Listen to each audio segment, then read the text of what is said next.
Halo Feber, selamat malam. Halo, selamat malam. Sebelumnya terima kasih untuk waktunya eh, atas untuk wawancara ini. Nah, jadi di sini aku mau nanya nih beberapa tentang pertanyaan yang materinya tentang self-regulated learning. Sebelum itu, sebelum aku memberikan pertanyaan kepada kamu, aku mau menjelaskan sedikit nih apa itu self-regulated learning. Jadi self-regulated learning itu ialah pengetahuan tentang strategi pembelajaran yang efektif dan mungkin banyak digunakan. Dan juga self-regulated learning ini bisa juga dikatakan pengaturan diri terhadap pembelajaran. Mungkin dan juga self-regulated learning ini mempunyai tiga fase tujuan, yaitu perencanaan strategi, dan pemahaman, serta mungkin strategi pembelajaran yang disebut self-regulated learning ini lebih efektif gitu untuk motivasi atau kegigihan menerapkan strategi gitu. Jadi eh, eh, untuk supaya tidak berlama-lama, saya ingin mempertanyakan nih beberapa pertanyaan yang dimana tentang materi self-regulated learning. Eh, apakah boleh saya bertanya? Boleh, boleh, boleh. Jadi ini ada pertanyaan pertama, yaitu apakah kamu telah mengatur aktivitas belajar? Sejauh ini mungkin dari SMP ya, sekarang kan mungkin udah dalam masa tahap remaja akhir nih. Kalau untuk mengatur aktivitas belajar sih udah dari dulu, cuman banyak kekurangan gitu kan, mungkin dari disiplin waktunya itu kurang gitu. Tapi mungkin kalau sekarang sih lebih memikirkan ya aktivitas yang bagaimana yang mungkin dalam hal positif nih. Kadang ada nih kayak sebaya kita atau mungkin di mahasiswa kita saat ini tuh pasti ada yang mungkin memanfaatkan aktivitas-aktivitas yang mungkin aku lihat ya dari teman-teman aku tuh kayak ke hal negatif. Itu itu yang sering aku temuin gitu. Jadi kalau untuk mengatur aktivitas belajar kalau aku secara pribadi sih untuk saat ini udah mulai dibilang disiplin waktu gitu. Gitu aja sih Oh, kalau dari aku. oke, berarti dari yang aku tanggap, disiplin waktu itu perlu ya untuk mengatur aktivitas belajar supaya Mm-mm. aktivitas belajar tersebut berjalan dengan baik karena yang telah udah kita rencanakan kan. Bener. Oke, jadi untuk selanjutnya nih ada pertanyaan selanjutnya berikutnya. Apakah kamu melakukan evaluasi pada saat belajar? Menurut aku sih itu udah pasti ya. Kalau Hmm. secara pribadinya itu mengevaluasi hal-hal yang sebelumnya udah kita pelajari itu sangat penting gitu. Dulu aku juga pernah ikut bimbel dulu dari SMP sebenarnya kan. Jadi kalau di bimbel itu pasti kita selalu melakukan evaluasi dalam belajar tuh untuk meningkatkan ya mungkin dari kepercayaan diri kita sehingga kita juga nanti mampu gitu untuk menjawab soal-soal atau di saat belajar juga kita bakal tahu bagaimana cara kita menjawab, bagaimana cara kita mengerjakannya gitu. Jadi kalau evaluasi ini banyak sih kayak mungkin secara kelompok juga ada, mungkin secara antara aku gitu kan ke guru pembimbing, jadi kayak face to face gitu, itu kan juga bakal meningkatkan kemampuan kita gitu. Karena kan ada tipe-tipe orang yang mungkin dia bisa mengevaluasi atau lebih mencerna itu di saat memang face to face gitu atau dua orang cuman, atau ada juga tipe yang mungkin itu lebih ke kelompok. Jadi dalam kelompok itu saling sharing gitu, mengevaluasi yang lebih-lebih gitu, lebih dalam karena mungkin kan setiap orang pasti kayak beda-beda pendapat atau mungkin punya cara lain dalam pengerjaannya gitu. Itu Oke, kalau menurut aku sih ya. untuk evaluasi ya. Hmm. Oke, jadi tadi yang aku dengar kan tadi udah pernah ikut les ya dari SMP. Nah, Hmm. ketika kamu ikut les tersebut, apakah dalam pembelajaran kamu itu tersusun dengan rapi atau enggak? Misalkan seperti ini. kan kamu harus membagi waktu tuh untuk belajar yang memang wajib sama belajar yang tambahan seperti les kan. Nah, ketika kamu pasti pasti ada untuk kamu perlu jam istirahat dong yang kayak gimana nggak harus belajar terus. Jadi yang untuk evaluasi seperti itu sih yang aku tanyain yang bagaimana cara evaluasi yang terhadap les juga dan terhadap yang belajar wajib yang udah di sekolah gitu. Apakah merasa kayak ada tekanan atau melainkan sebaliknya gitu. Mungkin kalau aku secara pribadi ya, pasti ada dong tekanan-tekanan yang mungkin kita bisa buat kayak stres atau enggak pusing gitu. Jadi kalau misalkannya kita untuk, memanfaatkan waktu itu tergantung kita masing-masing gitu.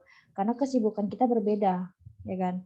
Kalau misalnya aku dulu kan karena aku, SMA nih misalnya kan, SMA itu kan aku udah ngekos gitu, kayak ibaratnya anak rantau gitu kan, ke kota gitu kan.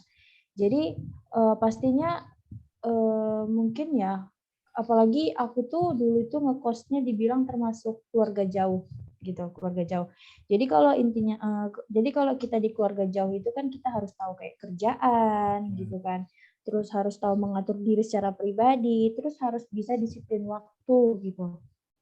Itu dia. Jadi kalau misalkannya kita untuk mengatur waktu untuk evaluasi itu tergantung kita masing-masing. Kalau misalnya aku tuh memang kalau dari SMP itu aku udah kayak netapin jam-jamnya gitu. Kayak misalkannya dari jam 5 pagi atau enggak jam 5 sampai jam 6 gitu kan, itu harus udah selesai kayak, kerjaan gitu kan, kerjaan yang mungkin kayak ya kerjaan kecil-kecil gitu. Tahu lah biasa kayak anak perempuan kalau pemikiran orang dulu kan kayak cuci piring, apa gitu kan. Baru kayak, dari jam 7 sampai jam 4 itu bakal, sekolah gitu kan. Pulang sekolah itu langsung biasanya dari jam 5 sampai jam 8 itu udah aku ini, targetin itu waktunya aku belajar, gitu. Itu waktu aku belajar. Kalau misalnya mau ada tambahan itu, paling lama jam 9 gitu. Jadi ada waktu kita istirahat gitu kan. Kalau untuk bermain pastinya itu di hari weekend doang sih kalau cuman untuk aku ya, biar nggak mungkin terlalu ini apa namanya stres atau mungkin kayak di bawah tekanan banget nanti yang ada malah kayak gini apa kayak malah capek gitu. Kalau menurut aku gitu. Oke. Jadi berarti udah sering lah ya evaluasi untuk belajar. Mm. Jadi yang terus yang aku mau tanya nih tadi udah menyinggung dikit sih yang bagaimana kamu mengatur perencanaan aktivitas belajar gitu. Jadi kayak oh aku belajarnya hari ini misalkan psikologi diagnostik satu nih terus 2 jam lagi mungkin screening dua tapi kan kita terkadang mempunyai kayak misalkan punya deadline yang sama tuh deadline Mm. tugas gitu kan. Nah, bagaimana kamu mengatur gitu perencanaan aktivitas belajar yang mana didulukan, yang mana yang harus dikerjakan di luar. Jadi ada terencana gitu untuk aktivitas belajar. Berarti di sini jatuhnya bertanya itu kayak deadline-nya itu di jam yang sama gitu atau Ya, gimana? ya, ya. Ah, oke. Kalau misalkannya deadline-nya sama, tapi kan untuk jam mata pelajarannya kan atau mata kuliahnya itu kan nggak bakal sama dong, ya Ya. kan? Misal nih kayak psikologi sosial gitu kan, itu kan misal di hari Senin gitu, deadline-nya di hari Rabu. Terus psikodiagnostik itu hari Selasa, tapi deadline-nya hari Rabu. Nah, kalau untuk menurut aku secara pribadi, kalau kita udah tahu nih kan ada tugas tuh, kalau menurut aku sih yang mana emang kalau apa gimana ya dibilang lebih diduluankan dulu di hari yang memang udah ditentuin gitu loh. Yang kayak tadi nih hari Senin psikologi sosial nih. Biasanya aku tuh malam gitu. Biasanya malam udah aku kerjain gitu. Kalau nggak selesai ya diangsur dulu gitu kan. Diangsur dulu. Jadi pas datang hari Selasa ada tugas lagi nih di hari Rabu. Nah, kalau kita udah hari Selasa ini udah tahu juga bakal ada tugas yang dari hari Senin itu kalau menurut aku ngerjainnya itu udah langsung kayak udah kerjain dulu nih gitu, kerjain dulu yang dari hari Senin. Itu sih kalau aku. Jadi nanti untuk malamnya itu khusus yang untuk psikodiagnostik yang di hari Selasa. Jadi dia nggak bentrok gitu. Kalaupun dia deadline-nya di hari Rabu, ya kita langsung kirim aja ketika memang udah selesai gitu loh. Nggak perlu nunggu kayak, duh di situ deadline, situ kirim nih. Nggak. Kalau aku sih tipenya enggak. Cuman kita kan nggak tahu nih hal apa atau mungkin ada masalah atau memang apa kita kan nggak tahu gitu. Jadi kalau aku sih kadang kalau misalkannya ada waktu terkendala gitu kan, mungkin ya pas kadang 20 menit sebelum deadline, itu aku baru kirim gitu. Tapi kan itu di luar pengetahuan kita, maksudnya di luar dugaan kita gitu. Iya, Siapa iya, yang tahu gitu ya iya. kan. Heeh. Kalau aku sih kayak gitu ya, kayak kalau mengatur perencanaan itu. Oke. Itu udah termasuk kayak mana ya? Udah kemampuan lah kan merencanakan aktivitas Mm. belajar.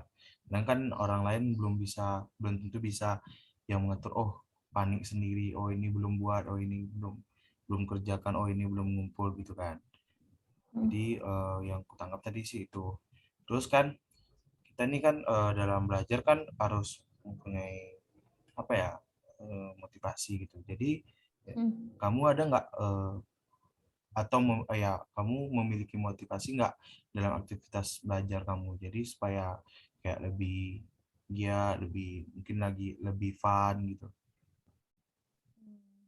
Oke, kalau misalkannya untuk motivasi itu gimana ya? Aku tuh termotivasi itu mungkin harus dari kayak beberapa orang gitu. Jadi jadi nggak cukup kayak satu orang doang gitu yang ngasih arahan ke aku gitu kan. Jadi kayak ketika kita down gitu kan atau mungkin stres dalam kayak pelajaran gitu kan, itu kan kita nggak bisa juga kan langsung terima apa yang menjadi solusi dari mereka gitu. Jadi kalau misalkannya terkait dengan motivasi ini, itu berarti hal yang mendorong kita yang apa namanya mendorong kita biar untuk lebih bangkit pastinya itu kalau tujuan dari kayak memotivasi sih kalau menurut aku kan. Jadi kalau ditanya apa sih yang menjadi motivasi belajar aku tuh ya orang-orang sekitar aku gitu, terutama yang dari keluarga aku sendiri gitu. Mereka yang patut untuk kayak memotivasi aku gitu kan. Kamu tuh bisa gitu. Kamu tuh uh, istimewa gitu kayak kamu kuat gitu. Pastinya ada hal-hal kayak gitu.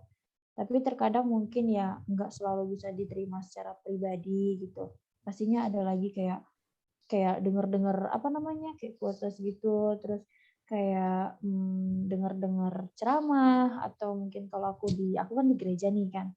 Jadi aku kadang dengar-dengar khotbah pendeta. Jadi hal-hal yang membangkitkan itu yang pertama aku tuh kayak dari orang tua secara rohani juga. Itu sih kalau aku. Itu betul sih yang kamu bilang gitu kan, itu motivasi dari termasuk orang-orang terdekat gitu. Nah, Mm-mm. ketika mungkin itu dari sisi positifnya ya tadi ya, lebih ke sisi positifnya motivasi.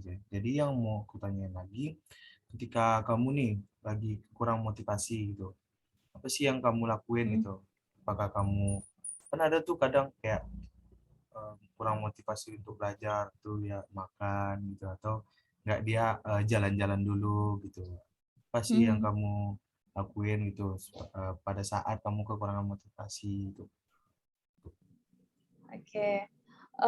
Jadi kalau misalnya kekurangan motivasi berarti sebelumnya berarti gini, kita ada masalah gitu pastinya kan. Kenapa kita bisa kekurangan motivasi gitu? Dulu aku pernah ada dengar gitu kan, kayak gimana cara kita menyelesaikan masalah itu ada dua, kita selesaikan dulu atau kita abaikan dulu. Itu. Jadi kalau misalnya kita kekurangan motivasi itu biasanya sih aku gitu kan, aku berdiam diri aja sih, kayak merenung dulu gitu. Oh, merenang Jadi dulu. kayak iya merenung dulu gitu kan. Jadi kayak memikirkan aja gitu, duh aku kayak mana sih gitu. Jadi kayak mikirkan kekurangan-kekurangan aku gitu. Hal negatifnya sih seperti itu, memikirkan hanya kekurangan saja gitu. Tidak memikirkan apa yang menjadi potensi kita gitu ya. Jadi kayak langsung kalau kekurangan motivasi ya udah kayak down gitu. Kadang gitu ya. Iya. Cuman kalau udah ketemu emang yang udah pas gitu kan, kadang misalnya ada satu orang gitu kan, mungkin yang ajak bercanda gitu kan, kayak ajak mungkin cerita hal yang lain, mungkin kayak dialihkan dulu perhatiannya, jadi kayak ya bangkit lagi tuh. Tapi bukan dalam hal kayak memotivasi ya, kayak lebih mood-nya dibaikin lagi. Baru deh ujung-ujungnya Oke. kayak bakal dikasih, mungkin arahan, di situ sih titik yang termotivasinya gitu. Duh, ya udah, "Ih, aku istimewa nih, ih aku kuat," gitu loh. Aku sih gitu. Oh gitu, oke. Ah, ya sih. Terus selanjutnya itu kan nih kita lagi mungkin lagi atau mau kita lagi punya motivasi atau terus kita kekurangan motivasi gitu. Nah, pasti dong motivasi itu kan dari tadi yang dikatakan kayak ada dari luar atau dari dalam Mhm, juga. Nah, bagaimana kamu kayak misalkan mendapatkan motivasi itu dari orang lain, kayak persepsi diri kamu tuh gitu. Kayak misalkan aku bilang ke kamu, ayo semangat gitu. Jadi kayak mhm. gimana reaksi kamu atau pendapat kamu tentang apakah berpengaruh motivasi atau memberikan kata-kata yang bijak supaya di dalam belajar itu mungkin lebih giat gitu. Kalau misalkannya dari orang luar nih, ya kan, terkadang kan kalau misalkannya setiap, kata-kata arahan dari orang luar itu nggak bisa dibilang sama. Ada Ya. juga yang sama. Misal nih, ada orang bilang, "Yang sabar ya," gitu, Hmm. "semangat ya." Kadang aku sih mikir gini, "Duh, mereka kok ngomongnya gampang banget," gitu loh. Aku Ya. nggak suka orang yang mungkin ya ini secara pribadi Iya. aku nggak suka orang yang apa-apa udah langsung ceramah, gitu. Hmm. Tidak kayak mendengarkan dulu apa yang jadi masalahnya, enggak gimana ya, enggak memikirkan apa yang harus diomongkan dulu gitu Iya. kan. Jadi, kalau pendapat aku tentang hal seperti itu sih, gimana ya, aku tuh nggak bisa, langsung terima gitu. Tergantung sih setiap orangnya kalau misalkannya orangnya itu kayak ngajak bercanda dulu, baikin dulu mood-nya gitu kan, Hmm. baikin dulu yang jadi masalahnya, mungkin aku bisa gitu termotivasi kembali gitu. Jadi bawaannya mendengarkan arahan pun itu ya bisa senang gitu, enggak harus kayak, "Duh kamu ini kok langsung ceramah gini sih nggak dengerin dulu apa yang jadi penjelasan aku?" Kadang aku suka gitu tuh. Hmm. Oke. Karena mungkin ya beda-beda nih ya kalau orang, kalau menurut aku sih kayak gitu. Ya banyak sih. Banyak sih yang kayak Mhm, gitu, kayak yang semangat ya, tapi cuma cuma ya biasa gitu, enggak yang nyatanya kadang gitu ya. Mungkin terus ini ya, ketika kita nih kan belajar kan itu kan untuk memperluas pengetahuan kan. Nah, seiringnya kita memperluas pengetahuan itu juga sering juga berarti sering juga bukan sering sih ya ya sering juga sih dapat mendapatkan motivasi. Nah, ketika ini yang mau kutanyakan, ketika kamu melakukan perluasan pengetahuan, nah apa yang berpengaruh nggak motivasi tersebut gitu? Misalnya kayak pengetahuan yang ini loh yang memang belum belum pernah kita dengar juga gitu. mmm. Kalau aku sih, beberapa itu mungkin sangat, ini berpengaruh gitu, Hmm. berpengaruh apalagi dalam hal belajar gitu. Kadang kan kalau misalkannya di webinar nih, kalau sekarang kan di masa pandemi pastinya kayak ada kayak webinar gitu kan, apalagi dalam psikologi gitu pastinya ada tentang, motivasi gitu kan. Jadi kalau misalnya aku tuh kalau dari mereka gitu secara motivasinya itu kadang ya berpengaruh gitu, mungkin dalam hal belajar gitu, kayak meningkatkan potensi diri kita untuk lebih percaya diri, itu sih. Karena kalau aku sih kalau ditanya percaya diri itu kurang gitu. Aku tuh, gimana ya, mau tapi kurang percaya diri. Nah dari situ mungkin kan dari webinar itu gitu kan, mereka kayak kasih motivasi yang mungkin lebih luas gitu. Kalau ada beberapa orang ngasih motivasi kan hanya kayak, tok gitu doang, kayak cuman ke inti doang gitu, enggak menjelaskan ke sebab akibat gitu. Jadi kayak penyebab-penyebabnya apa segala macam. Kalau di webinar kan lengkap tuh, kayak dari mulai titik, jenis-jenis kayak masalahnya, terus cara cara kita menyelesaikannya itu gimana, terus meningkatkan kepercayaan diri kita dalam menghadapinya itu gimana.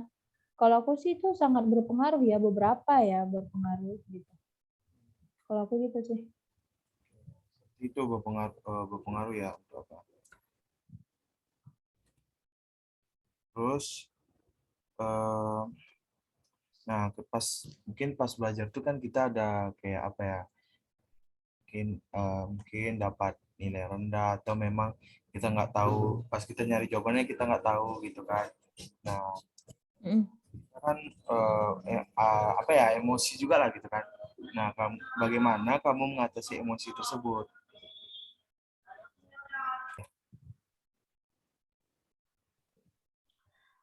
Kalau misalkannya, cara mengatasi emosi ya, kalau menurut aku gitu kan.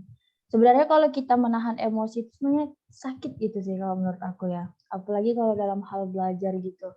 Misal nih kan kayak, apa, gimana ya, perasaan itu jawabannya sama deh gitu kan, kok, perasaan dia benar kenapa aku salah? Wajar dong kalau kita melakukan sebuah protes ya, apalagi kalau sama guru gitu, ya kan. Kalau cara aku menahan emosi ya pasti dipendem, gitu, dipendem dulu gitu kan. Jadi kalau misalkannya, kita ingin kayak, protes atau apa itu ya bicarakan baik-baik gitu. Jangan sampai hal-hal yang kayak kayak misalkannya hal mungkin keluar kata-kata kasar atau yang senonoh itu, kita juga harus tahu tempat gitu. Kita harus tahu tempat, kita harus tahu, kondisi, situasinya gimana gitu kan. Nggak mungkin dong seorang guru kita kita apa namanya, kita ceramahin dengan kata-kata yang anak muda sekarang kamu pasti tahu dong gitu kan kayak, "Bu, saya gini-gini," nggak mungkin gitu.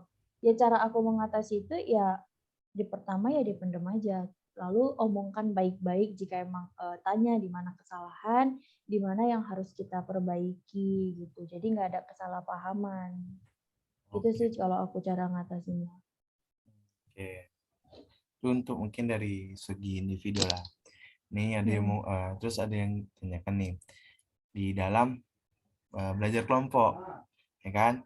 Belajar kelompok mhm, itu kan kadang kan kita kan apa ya, sering kadang nggak apa ya, nggak sejalan pemikirannya gitu kan. mhm, Nah, ketika kita belajar, ini menurut kamu, ketika mhm. kamu belajar kelompok, bagaimana sih kamu apa beradaptasi gitu di saat melakukan aktivitas tersebut? Tuh. Mungkin ya kalau dulu ya waktu kelas 12 gitu kan. Kelas 12 dulu kan pastinya banyak tuh yang kayak, praktek gitu kan, praktek. Jadi dulu aku juga punya pengalaman praktek yang untuk biologi itu pembuatan tapai. Jadi memang, di dalam kelompok itu ada memang sedikit problem gitu kan. Problemnya itu mungkin kayak, ya hal sepele gitu. Mungkin bagi mereka hal-hal yang sepele ini dapat dibesar apa, kayak, "Alah gimana ya, alah sepele aja Pun, gini-gini," gitu kan. Cuman kalau cara aku beradaptasi dengan mereka gitu ya harus mengesampingkan ego sih. Itu yang paling utama kalau di dalam kelompok, ini dalam segi kelompok ya, gitu. Segi kelompok karena itu, kelompok bukan individu gitu. Sebenarnya kalau individu pun dia harus menahan ego, cuman lebih besar di kelompok gitu loh menahan egonya gitu. Jadi memikirkan apa yang harus dikerjakan di dalam kelompok, kalau cuman ego gitu kan, kalau ego ini bisa ke bawah hal yang namanya ya setiap orang pasti ada yang gampang baper, itu tuh. Kalau aku ya tipenya memikirkan perasaan orang, tapi perasaan aku sendiri nggak aku pikirkan. Jadi kalau misalnya kita beradaptasi itu ya mengesampingkan ego gitu. Ketika memang dalam satu kelompok itu ada masalah, memang secara pribadi mereka kenapa mereka bisa begitu di kelompok dibawa-bawa gitu kan kayak pribadi dibawa ke kelompok itu ya kita berusaha ya, eee, menasehati aja gitu, menasehati, "Itu nanti dulu ya," gitu, "kita fokus dulu ke kelompok biar nanti kalau misalnya udah selesai di kelompok, baru deh," gitu, "aku dengerin atau enggak kami dengerin, apa yang jadi keluhan kamu, nggak apa-apa," gitu. Jadi kalau beradaptasi dibilang ya sesuai dengan kondisi kita gitu, kayak kita menerima pendapat mereka, mereka juga harus bisa menerima pendapat kita. Mengesampingkan ego itu paling besar sih, paling utama sih menurut aku. Gitu. Oke, itu berarti mengesampingkan ego lah ya. Dalam belajar mungkin itu sih cara mengatasinya juga. Berarti ketika kamu belajar, kamu punya prinsip nggak gitu? Kayak, oh aku harus gini gitu, harus mencapai ini prinsip. Apa sih yang kamu lakukan saat melakukan aktivitas belajar? Kalau aku sih termasuk orangnya gini ya, dulu, termasuk kayak dibilang enggak terlalu sih, tapi termasuk gitu, kayak pelin-pelan, Hmm, gitu. Dibilang optimis termasuk, tapi pesimis juga termasuk, Oke, gitu. Jadi kayak misalnya nih, kayak, kita mencapai kita punya tujuan, gitu kan. ya. Terus kita punya rencana satu nih, jadi aku cuman terfokus sama rencana satu doang, dan itu memang harus berhasil. Gitu loh, Oke. kadang gitu kan. Nah, cuman kalau misalkannya untuk mungkinnya sekarang mungkin lebih belajar gitu, belajar kayak lebih optimis gitu kan. Kayak, nggak terfokus sama satu cara doang gitu. Enggak menerima hal yang emang kayak yang pertama itu ketika kita jatuh stop di situ, enggak. Oh, Itu enggak. sih kalau aku gitu kan, enggak. Jadi kayak, kadang kan ada orang bilang kayak gini, yang kayak rencana A, rencana B, sampai C, bahkan banyak rencana mereka gitu. Jadi Ya. kita itu enggak terfokus sama kayak satu kegagalan doang gitu. Makanya banyak yang bilang ya kegagalan itu ya kemenangan yang tertunda gitu kan. Jadi kalau prinsip aku sih ya prinsip dibilang, tetap optimis. Itu. Tetap optimis, jangan pernah dengarkan kata orang lain yang membuat kau down gitu, yang membuat kau jatuh. Yang ada nanti malah kamunya itu nggak termotivasi untuk lebih maju, lebih bangkit gitu kan. Jadi ya udah gitu. Oke. Jadi kan di apa itu kalau aku lihat dari segi apa ya mengatasi kegagalan dari internal kita, individu kita. Nah, tapi kan kita nggak luput nih, kita nggak bisa ngatur gitu. Eh, Mungkin kita dapat kegagalan mendapat kegagalan kepercayaan yang kamu yang kita terima gitu. Jadi bagaimana kamu mengatasi kegagalan kepercayaan yang Anda terima, yang kamu terima gitu. Kayak misalkan kamu diberi kepercayaan untuk mengerjakan misalkan tugas observasi gitu. Tapi seperti apa nah ya, kayak kita lebih mengecewakan gitu, mengecewakan untuk orang lain. Itu bagaimana kamu mengatasinya gitu? Yang pertama sih ya kalau ketika kita mengecewakan seseorang gitu kan atau gagal dalam melakukan suatu hal gitu kan. Yang pertama itu, kalau menurut aku sih coba bersikap lebih tenang dulu, gitu. Bersikap lebih tenang, akui yang menjadi kesalahan kita. Kalau aku gitu ya, mengakui menjadi kesalahan kita, terus, apa namanya, kita minta arahan, gitu loh. Kita minta arahan. Ya mungkin beberapa orang pasti kalau apa namanya, merasa kecewa pasti kayak kena omelan, kena bla bla bla bla gitu, kayak gimana. Jadi kayak, ya udah gitu kan.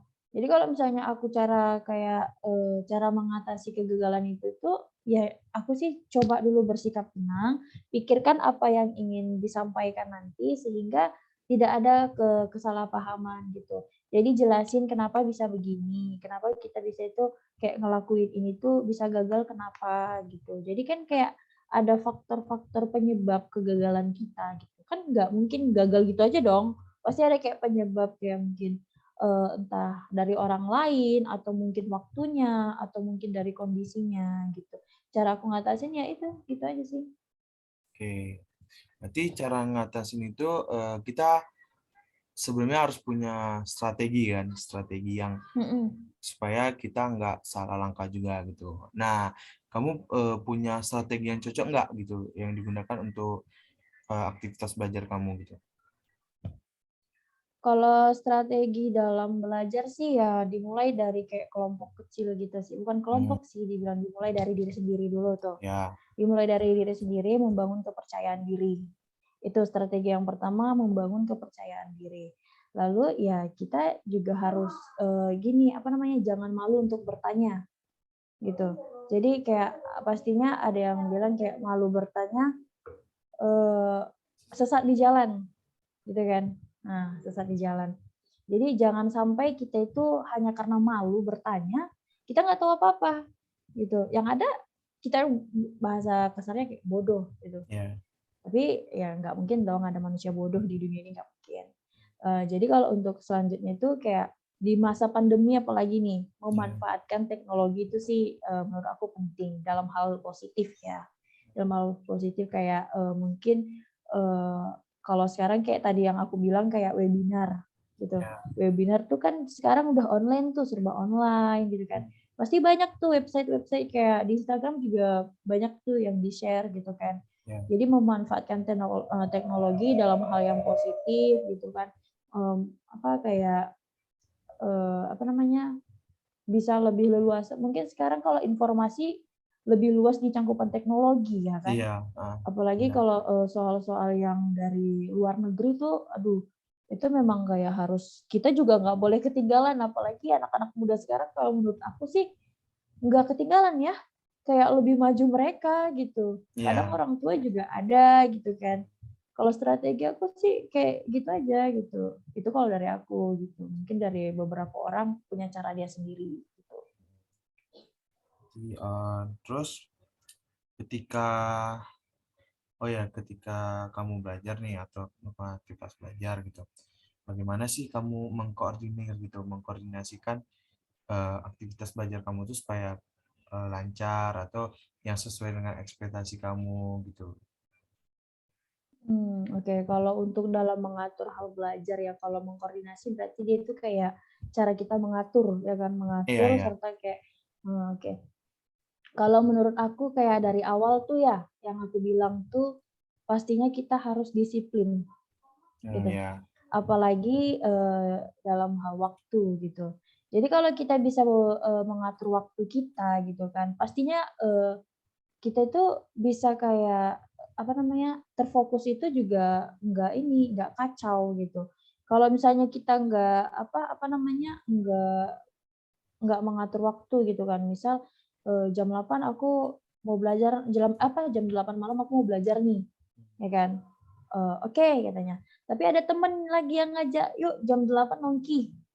Nah, itu kan namanya nggak ini, nggak apa namanya, nggak apa, koordinasi. nggak bisa mengatur waktu kita gitu. Jadi kita itu nggak konsisten gitu. Ya, Kan kan, tadi aku bilang kalau untuk bermain bersama temen gitu, ngumpul nongki kan apa sih gunanya weekend itu kan weekend tuh kayak lebih identik kayak kumpul-kumpulan gitu sih kalau hmm, menurut aku. Jadi kalau misalkannya untuk, mengkoordinir itu yang pertama disiplin, disiplin waktu gitu. Itu sih yang aku apain gitu. oke. Berarti kayak misalkan berarti mengatur waktu ya kan, yang kayak kadang nggak konsisten dia diajak nongki, dia terganggu Hmm, aktivitas yang udah di aktivitas belajar yang udah disusunnya gitu kan. Nah, berarti iya, pengetahuan itu kan mempengaruhi lingkungan kan. mhm. Nah, jadi menurut kamu nih, ketika pengetahuan itu mempengaruhi lingkungan, bagaimana sih kamu kayak pendapat kamu atau kayak persepsi kamu untuk diri kamu atau mungkin untuk orang lain gitu? Itu bagaimana? Kalau misalkannya pengetahuan aku tuh dari segi lingkungan ya, tergantung lingkungan dulu, Ya, gitu. Kalau lingkungannya, membawa ke arah yang lebih positif, ya bagus, kalau yang negatif bagaimana? Malah terjadi sebaliknya. Misal nih, di dalam lingkungan segi teman, gitu kan. Kalau dalam pertemanan itu kan pastinya ada yang mungkin dari sisi negatif atau segi positif. Kalau, menurut aku kalau dari segi positifnya mereka juga ini, apa namanya, harus tahu gitu, aku secara pribadi gimana, gitu. Jadi kalau misalkannya aku bilang nggak bisa, ya nggak bisa, gitu loh. Tapi kadang kan ada teman yang bilang, "Ayolah sekali-sekali Nyo," katanya, "sekali-sekali," padahal tiap hari juga keluar. Gimana coba kayak gitu kan. Jadi kalau misalkannya untuk kalau lingkungan ini tergantung sih gitu, tergantung di mana kita tinggal, di mana kita berada gitu. Kayak misalkannya mungkin aku sekarang kan tinggal di, sekitar pedesaan nih, ya kan, sekitar pedesaan. Mungkin kalau di pedesaan ini mungkin lebih adem ya menurut aku, lebih banyak pengetahuan yang mungkin kalau aku kan termasuk orang yang beradat nih, beradat di Batak Karo gitu kan.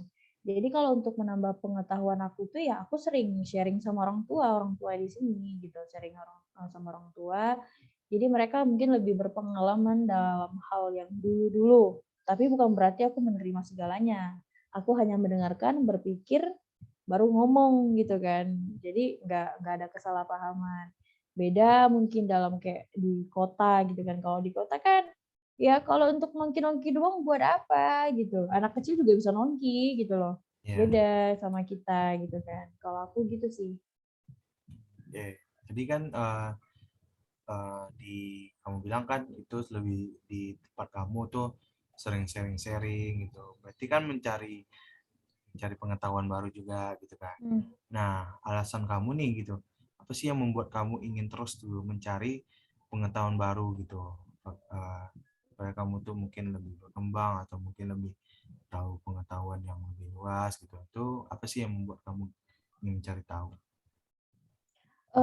Pertama ya aku mungkin termasuk orangnya yang, kepo gitu, tapi bukan Kepo. kepo yang kayak masalah orang, bukan. Oh, enggak. Bukan kayak, kok ada masalah apa?" Gitu, enggak Ya. gitu aku.